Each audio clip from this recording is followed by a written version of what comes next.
માતાજી બધાને કેમ છો બધા ને આપણે આજે જો ઢોસા બનાવી છે તો હાલો બધા ઢોસા ખાવા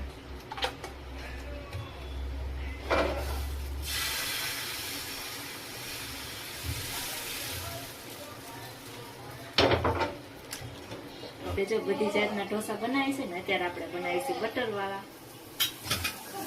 આપણે બટર નાખી દીધું તમને કેવા ભાવે છે તો કોમેન્ટમાં કહેજો સાદા બટર વાળા કે ચીઝ વાળા મસાલો નાખી દીધો આપણે